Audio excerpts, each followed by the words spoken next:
They're small, they're threatened in this part of the world, and they're being released in large numbers in the Peruvian Amazon. The goal is to restore the population of the region's Tatakaya turtles. Also known as yellow-spotted river turtles, they're named for the markings on their heads when they're young. This species is classified as vulnerable worldwide. It's not known if their numbers are growing or shrinking in the wild. But the head of a national park in Peru says people illegally take them from their habitats to sell the eggs in local markets. So conservationists have been collecting eggs and then returning them to nests, natural and artificial ones, where the reptiles are guarded against being removed. Yellow-spotted river turtles are side-necked, which means they don't pull their heads back into their shells when they're afraid. They bend them sideways and tuck them under the shell's edges for protection.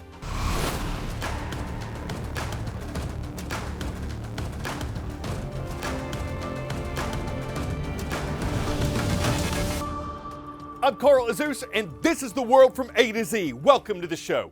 Where are Americans getting their news, and why might that matter? That's our next subject today. Back in 2020, the percentage of American adults who said they got their news from TikTok was 3%. Now it's 20%. And for people under the age of 30, it's 43%. This is according to newly published data from the Pew Research Center, a nonpartisan U.S. think tank. And it coincides with a recent Gallup poll that showed Americans' trust in mass media, TV, radio, and newspapers is at a record low. It's been decreasing in recent years. When it comes to information from national news companies, 56% of U.S. adults say they have at least some trust in it. But 76% voiced that trust when Pew asked this question in 2016. And the falling trust in mass media news has come at a time of increased use of social media news. So what? Does it matter where people get their news? Well, experts say traditional television and newspaper companies are expected to follow media law as well as their own internal standards, and they want their viewers to see them as truthful. Critics of social media influencers say they're less reliable and possibly more vulnerable to misinformation because they don't necessarily have these guidelines. On the plus side, they can bring perspectives the major networks might not, and they can sometimes get information out faster as news breaks. So how can you know if your news is reliable? One suggestion, according to experts, is to follow a variety of news sources, both mass media and social, to be able to better spot where the truth is. Word of knowledge. Which of these diseases was first identified in 1906? Alzheimer's, cholera, tuberculosis, strep throat.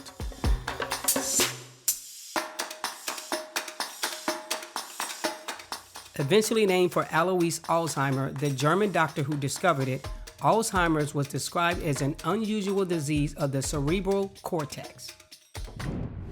Experts estimate that more than 7 million Americans are living with Alzheimer's disease, a condition that causes cognitive decline, the gradual loss of memory, reasoning, and thinking skills. The number of those with it is expected to more than double over the next 25 years. Doctors don't know exactly what causes it, though there are numerous theories being explored. There's also no known cure for it, though there are treatments aimed at slowing it down. One could be as simple as getting up and moving.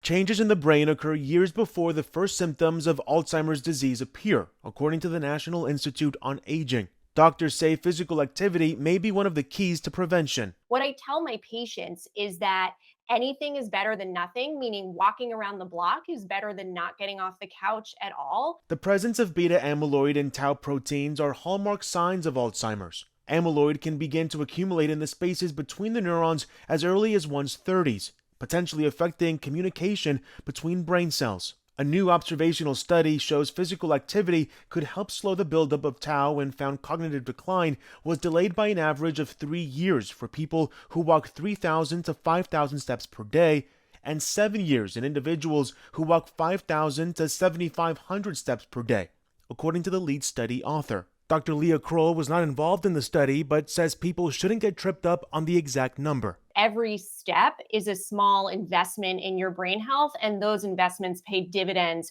over time in the long term. But there's no magic number. Dr. Richard Isaacson agrees and adds that what is good for the heart is also good for the brain. If we can mind our vascular risk factors, really optimal blood sugar, optimal cholesterol, optimal blood pressure, these are things that can really slam the brakes on cognitive decline. In Atlanta, I'm Ivan Rodriguez.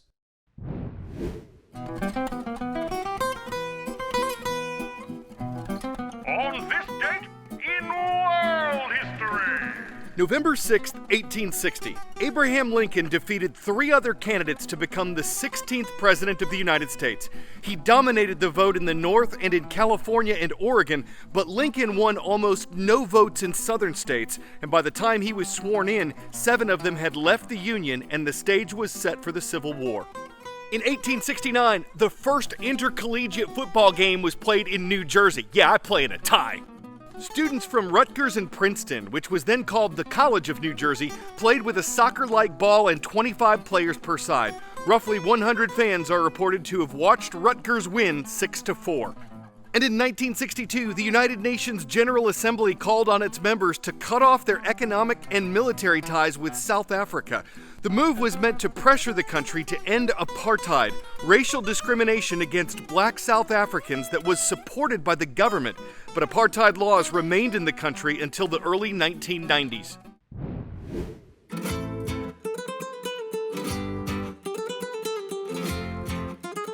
Where in the world?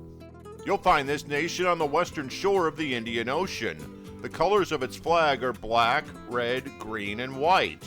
It shares a border with Tanzania, and one of its major industries is tourism. This is Kenya, an African nation of more than 58 million people.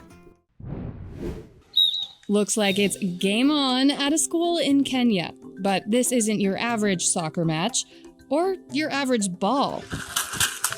These students are visually impaired, playing with what's called a sound ball.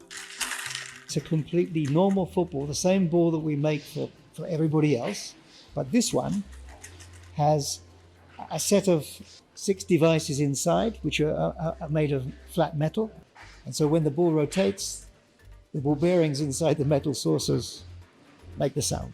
Dennis Katanga played competitively before losing his sight at age 14. The adapted ball has rekindled his love for the game. I'm still included in the normal world, even though I have no ability to see, even though I read Braille, so I feel included. I enjoy playing football. Sound balls are handmade at a workshop in Nairobi, supported by a nonprofit called Alive and Kicking.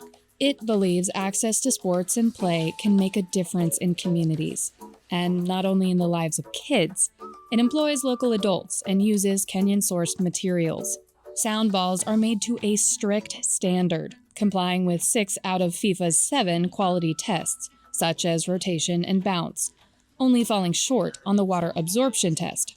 Teachers at the Thika School have welcomed the balls and say they've provided opportunities for their students to get outside and just play. Others are encouraged for what it signals to the wider visually impaired community. And this ball is a sign of hope because it helps us not to be left behind.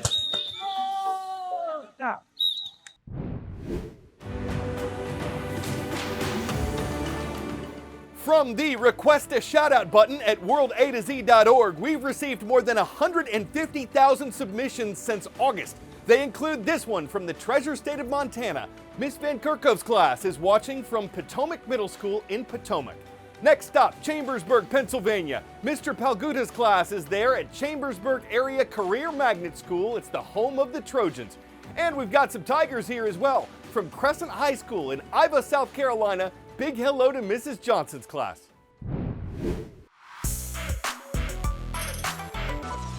When it comes to viral videos, there's no shortage of cats watching cats on screens or dogs watching dogs. This is something different. Petey is a zebra finch. He's also captivated with clips of other birds, even going so far as to peck at the screen. Maybe he's just working on a Christmas wish list thinking, ooh, a branch, or ooh, a bird bath. But don't call him a bird brain. The elusive keyboard-hopping screenpecker may be too hawkish when he sees jaywalking to sparrow the glass, and it's true that could crackle chicken easily if he pecks out something he feels is robbing too much screen time. That said, it's plentiful seed for his Twitter feed. There's lots to tweet about here, and a bird watching birds is ornithological. I'm Carl Azuz, branching out with bird ponds on the world from A to Z, and you mean the world to me. You are the best part of what we do.